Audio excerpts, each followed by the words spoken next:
Welcome to the Sanity Project podcast, where you can awaken your mind to clarity and success even in today's life challenges. We're here to provide insights and solutions that will help you live a sane, healthy, and prosperous life. Here's your host, Joanne Victoria. Hello, everybody. This is Joanne Victoria with another amazing episode of the Sanity Project podcast. You are here to discover a life of clarity, confidence, sanity, and entrepreneurial success. Our guest today is a friend of the podcast. He's been here before, but he is so good that I wanted him back again. His name is Marc Mawhinney, and that's M-A-R-C, Mawhinney, M-A-W-H-I-N-N-E-Y, and he's a lifelong entrepreneur who helps coaches get more clients without paid advertising. Marc achieves this with his coaching programs, his podcast called Natural Born Coaches, his Facebook group, The Coaching Jungle, and his exclusive print newsletter, Secret Coach Club. Marc has been a speaker at events like Social Media Marketing World, frequently makes media appearances, and contributes for Entrepreneur.com. And he can tell you where to get in touch with him later on, but Marc is going to talk about how to get more clients. Welcome to the show, Marc Mawhinney. Hey, Joanne. It's good to be back. I am grateful that you are here because I remember our first foray was technologically impaired from day one. We were on this Skype and Zoom, and it just took a while for us to get together, and here we are back again. And I'm so glad that you're here because, audience, listen to what Marc says because he knows what he's doing. Yeah, well, there's certain days that the tech gods just decide to toy with us. That was one of those days. It was. It's still in the back of my mind. So getting clients, there's a lot of ways that people talk about getting clients online, and people who read these things can go absolutely insane. We have something called funnels, and I was talking to a guest yesterday who was talking about her funnel, and I said, to me, that just sounds like another job. So do people need funnels, whatever they are, which it's logical if people think about it, funnel one person to another place, to another place, to another place, to the final order. Do people need to use funnels to get more clients? Well, funnels become almost a dirty word, hasn't it? Yep. There are certain words in the coaching and online space that you hear it so often from people who I would call, I didn't coin this term, but I've heard it enough, and I think it applies, douchepreneurs.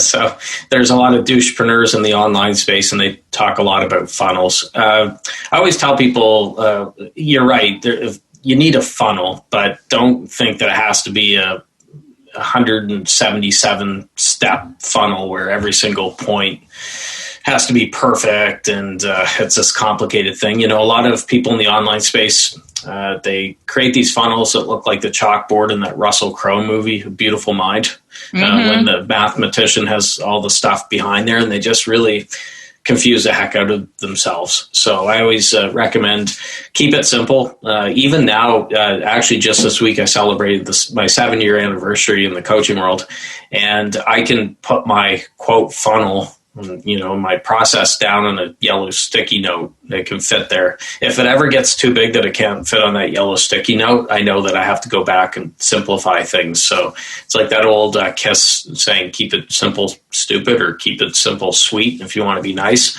that's how I recommend doing it. Well, I also think you do emails every day, right? I do, yes. And you've sent them to lists of people that I'm sure this list keeps growing and growing and growing. And tell people how they can benefit from sending out emails every day. Well, the Cliff's Notes version of the story is for my first 2 years in business, for my coaching business, I did emails just like pretty much everyone else does that has an email list. I would send them out, maybe once a week, sometimes twice a week, sometimes once every 2 weeks. And frankly, they were just boring as hell, and I tried not to offend anyone because I didn't want to chase away any subscribers, and I didn't want to email too much because I didn't want to annoy people. And so I did it like 99% of the people who do email marketing, and my results were, surprise, surprise, very crappy from doing it that way. I could count on one hand the number of sales I got from emails in 2 years. I probably wouldn't even need many digits, maybe 2 digits I'd need.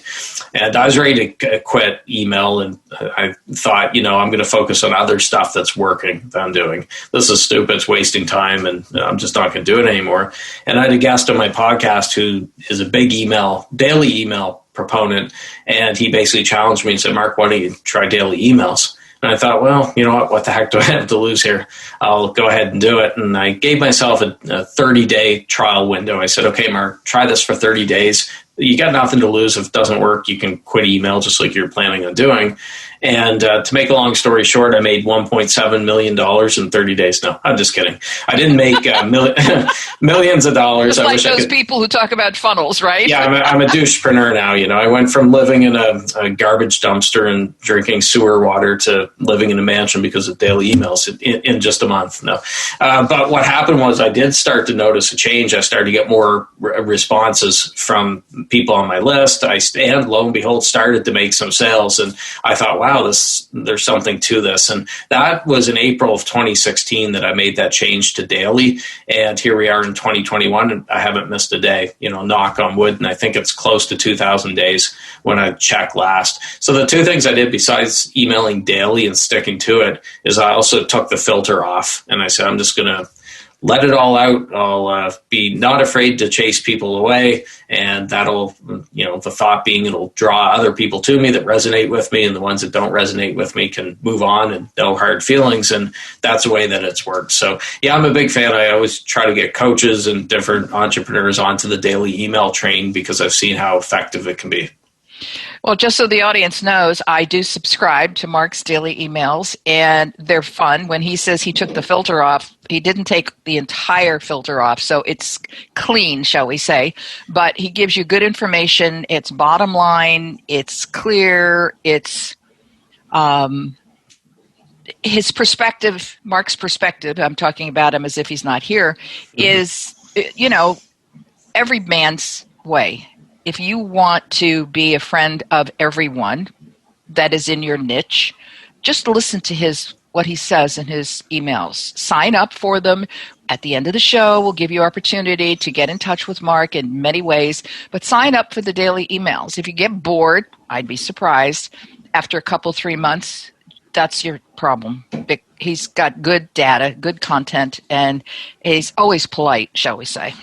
Yeah, I mean, when I say take the filter off, me, Joanne, I'm not dropping F-bombs. Now, no.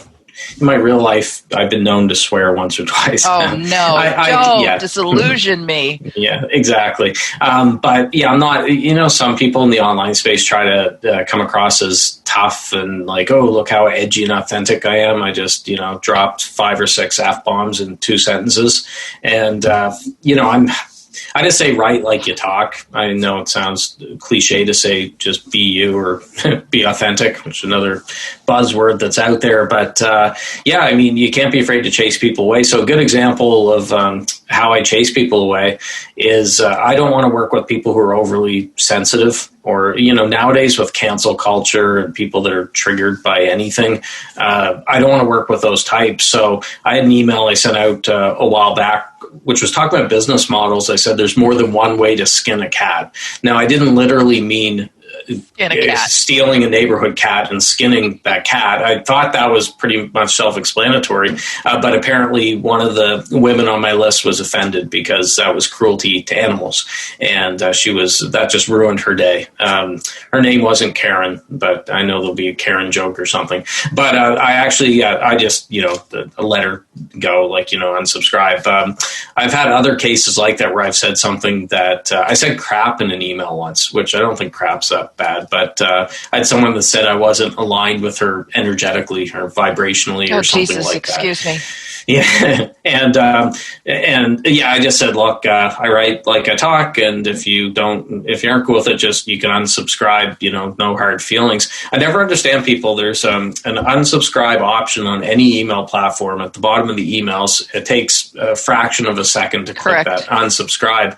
I never understand people that take the time that they probably spend an hour rolling up their sleeves and sending this email and wasting all this time instead of just clicking unsubscribe, but that probably explains why they're not successful in business or life, I'm guessing. Yeah, these are the same trolls that have nothing to do but make comments about everything and put it in writing and think that they are, I don't know, more intelligent than anyone else. But as you say, anyone can unsubscribe from your email, from my email, from anybody's email. What's the point of the story? You know, they just need to be heard. They're in fear. Yeah. They need to be heard.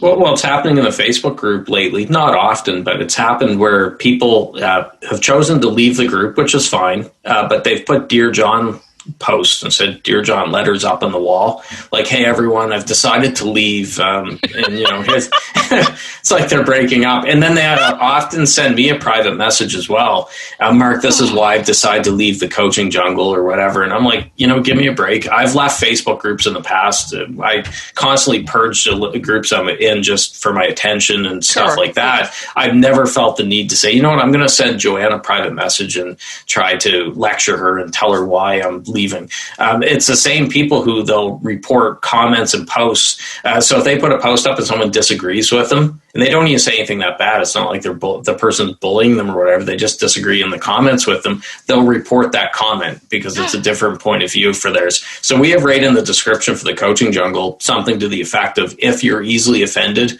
don't join. But I'm trying to chase those people away. I know snowflake's a word that's heard a lot, but we don't want snowflakes in there, people that get so offended if someone doesn't agree with everything that they say.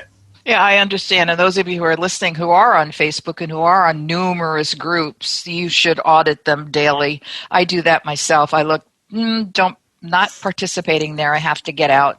Because if I can't put my time in properly, what's the point? Well, I went through that exercise recently, and I was shocked at how many of the groups are no longer active. They're archived. You know, when you can see this group has been archived, so the person doesn't want to completely shut it down, but there's no new activity, and it's saved in there. So I don't know how many groups I was in, you know, probably 200 groups. I thought, you know, I'm just not even checking in. Often it was me going to support a coach that I knew or something like that. And so it's good to do a purge, not just it's funny, we're just talking about email marketing here, but another suggestion that I recommend doing is go through the list you're subscribed to, and if not, unsubscribe to the ones that aren't serving you any value or purpose. Start a separate Gmail account and move your list into that Gmail, Hotmail, whatever, you know, account. So I did that recently. I didn't want to completely unsubscribe because some of them were my clients. They were my joint venture partners, people that I know. I don't want Joanne looking and saying, geez, what I say to Mark, he unsubscribed or whatever. But I did message him, say, hey, I'm cleaning out this main email account. Can you send it over to this one instead? And so my inbox is much more manageable now. It's getting out of control with everything in there. So there's another tip just to help manage your emails. Yeah, I understand. I do the same, similar thing. I have 2 extra email accounts that are anonymous, more or less, and I shift all of my 99% of my connections to that place because that's smart. Otherwise you're overwhelmed. I was overwhelmed. Yes, exactly. So I have a ways to go. There's some things I'm still working on, but purging things out of my life that no longer serve me, that's lets me sleep easier at night. So the people who are listening, who are hearing us talk about your Facebook group and may or may not be aware of the name of it, which is called the Coaching Jungle, how beneficial, well, 2 sides. How much work does it require from you, and how beneficial has it been to you?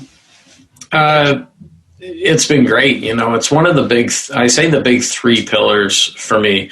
And I get business elsewhere, but the main place I get my business, I got my podcasting. So that's my show, which you mentioned, Natural Born Coaches, but it's also going out on other shows like this one as a guest. So people get to find out about me and see what I'm about. So there's podcasting, there's daily emails, which we touched on, and then there's the Facebook group. So I'm not going to lie, it does take a lot of work to get it up and running. You know, right now the group's at almost 21,000 members. There's a lot going on. It can be a jungle in there sometimes. I do have admin in there, but I do probably more than I should. I'm starting to pull back a bit because I'm the type, for example, I hate spam on the wall, and the thought of spam there just it's going to bug me. So I'm probably popping in a little more than I should just to check on that stuff. Overall, the group's good for that size. We don't get a lot, but we do have rule breakers, just like any Facebook group. So yeah, it's going to take time, especially in the early days, to get it built up. I found once we got to 1,000 members, we hit a tipping point. Facebook started recommending the group to others. So our rate of growth increased. And we've seen it just recently too. Our rate of growth has probably doubled since we hit 20,000 members. Now, I don't know if that's just a fluke or if there's something in the whole Facebook algorithm. But yeah, once we got up over 20,000 members, it started to really speed up here. Well, that's pretty good. Okay, so let's go back to the beginning. I started talking about funnels. I myself am leery of funnels because it seems to me as though there's a lot of effort and I don't know if the reward is that big. What other way, besides we're talking Facebook groups, email marketing, and doing podcasts, which I think are really important as a guest as well as a host, to attract people to you, to get people to listen to what you do, as we're talking about today about Marc Mawhinney, naturalborncoaches.com. What do you do instead of a funnel besides the things we just spoke about? Well, the challenge online is you don't have to do it one way. There we go again. There's more than one way to skin a cat. So if you absolutely hate writing and the thought of it makes you want to vomit, don't do daily emails. Or you can do them differently. Maybe you have a YouTube channel or you do a lot of Facebook Lives. Your daily emails could just be 1 or 2 sentences. It could be, I just released a new video on my YouTube channel around how to double your prices today without feeling guilt or hesitation. Here's the link to check it out. So that's not a 1,000-word type email. There's hundreds of ways that you could do it. But the issue that I see, especially in the coaching world, I use the analogy, it's like a boat versus island. A lot of people in the coaching world are like a boat in that they're in that noisy online sea and they're just posting things on, say, their personal profile, if it's on a social media page or whatever, but they're not bringing people in anywhere to an island. So a Facebook group would be an island, community. Getting people to an email list, there's another example of an island. If you're just out there throwing stuff around, but you're not drawing them into your communities, then I think you're missing out on some opportunities. And unfortunately, that's where a lot of coaches, online entrepreneurs are at. I talk to them all the time and they say they're struggling. So I'm like, okay, what are you doing? They're like, well, gee, I post 6 times a day on LinkedIn or on Facebook or whatever. And I say, okay, well, are you inviting people to take the next step to go elsewhere? And usually there's not a really strong call to action there. So anything I do, whether it be daily emails, other stuff, there's always calls to action, bringing people to where I want to bring them. And usually it's a Facebook group. If they're not, or my email address, but if they're on the email, I want them ideally in the Facebook group too, so they can get to know, like, and trust me. And not everyone's going to be ready to buy today, but at least they can get to know more about me. And then when they're in a position to invest, then I'm right in front of them. I think what you said about the one-liner in an email is going to be important for some of our listeners because people listening think they need long emails. I know I have just every daily I unsubscribe to things. I think I've been spammed on one of my email addresses, but I unsubscribe because they just go on and on and on and on and on in their emails, and I'm scrolling and scrolling and scrolling. I'm going, what do they think is going to happen? So as you just said, you can use a one-liner from your YouTube or your Facebook Live or something that's going on in your life and just put that.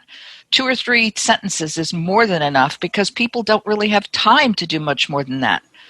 But if you consistently give people brief emails, and Marc's emails in particular are not very long, some are longer than others, but they still, I think, come under the 282 words that Lincoln gave at the Gettysburg Address. That's sort of my touchstone. And, yes. Just that is enough. Yeah, and if you notice with my emails, Joanne, I don't do anything what I'd consider hard teaching in there. So, I like to give a lesson or tell a story or something to make it worth people's while to open up that email. But I'm not giving things in there that should be behind a paywall, so to speak, like something that's inside my print newsletter, Secret Coach Club, or something that I do with clients. So I always look at giving them something that values their time and rewards them for their time. But I'm not falling into that trap, think, okay, I have to teach. in this. And that's what a lot of people with email are like, okay, I got to just vomit a bunch of stuff here and teach. I don't do that because, first of all, that's for my paying clients and customers, but also people don't value what they get for free anyways. So are they going to follow it or take it as seriously as they might if they paid for it? Probably not. That's true. People don't understand that, and they give it away free too much. And I have been doing that from time to time. I'll catch myself and go, oh, no, Joanne, you have to stop. And it's just because that's what's going on in my mind at the time. But there's a way of doing it that is just giving out information without giving away yourself for free. Okay, so we have Marc Mawhinney on Facebook with his coaching jungle and his own private. What do you think of LinkedIn? How are you using LinkedIn for your business? If at all. I mean, I post on there daily. I think I have 8,000 connections roughly. So I have a following there. I'm not a huge LinkedIn guy. If I had to choose between the two, I'm more of a Facebook or, like we talked about, email. LinkedIn's been bugging me because I found it's gotten really bad the last year or two with spammy DMs, direct messages in inboxes. Now I know that that's just the nature of the beast with social media. But LinkedIn, anytime I get a message, I'm like, oh, here we go. Let's see where it is. What kind of pitch are we going to get today? And I don't know if you found that or not, Joanne. Maybe it's just me, but it seems like I've heard that from other people too. I have no hard stats to say it, but LinkedIn's becoming a bit of a spam playground, I find, lately.